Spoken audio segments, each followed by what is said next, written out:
नमस्कार बंधू आणि भगिनींनो, आपण पाहत आहात EPS 95 हेल्पलाईन अँड अपडेट या नवीन चॅनलवरती आपल्या सर्वांचं हार्दिक स्वागत आहे. मित्रांनो, धावपळीच्या जगामध्ये आपल्याला बऱ्याच गोष्टी करावयाच्या असतात, पण आपण करू शकत नाही. आणि विशेष म्हणजे सेवानिवृत्त कर्मचाऱ्यांच्या कथा आणि व्यथा या सर्व समजून घेण्याकरता आपल्यासाठी हे नवीन चॅनल या ठिकाणी आपण लॉन्च केलेलं आहे. त्यामुळे प्रत्येकाने या चॅनलचा आनंद घ्यावा. आज न उद्या आपण देखील सेवानिवृत्त होणार आहोत, परंतु हे सर्व होत असताना कुठेतरी आपल्याला मोलाचं मार्गदर्शन करण्यासाठी आदरणीय खडसे साहेब या ठिकाणी आहेत. आपण विचारू खडसे साहेबांना की नेमकं त्यांनी हे चॅनल का सुरू केलं. नमस्कार, मी संजीव खडसे.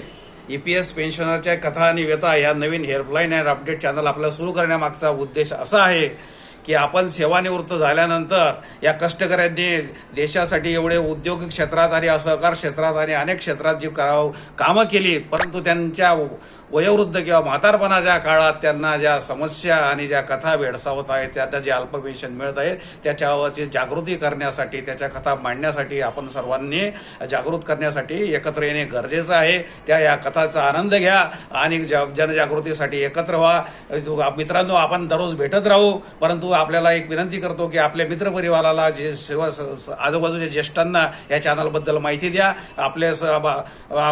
मी तुम्हाला खात्री देतो की आपण निराश होणार नाही. आपण सर्व त्या ठिकाणी एकत्र येऊ, एवढी या ठिकाणी आजच्या दिवस विनंती करतो. आपल्या सर्वांना नमस्कार, धन्यवाद. मित्रांनो, आज जरी आपण सर्व्हिसला आहोत, परंतु ही जी सेवानिवृत्त मंडळी आहे ही संपूर्ण महाराष्ट्रात, संपूर्ण भारतामध्ये मार्गक्रमण करते. प्रत्येक ठिकाणी जाऊन जनजागृतीचे काम ही मंडळी करते. आपण कुठेतरी ह्या लोकांना साथ देणं फार गरजेचं आहे.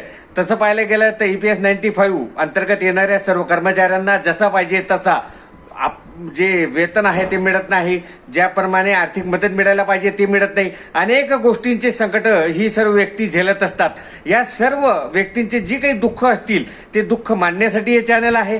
त्याचप्रमाणे जिथे जिथे दिलासा देता येईल तिथे दिलासा कसा द्यावा या दृष्टिकोनातूनही या चॅनलची निर्मिती करण्यात आली आहे. तरी ह्या चॅनलला सबस्क्राईब करा, लाईक करा, कमेंट करा आणि सोबत कायमस्वरूपी राहा. जय महाराष्ट्र, जय हिंद, धन्यवाद.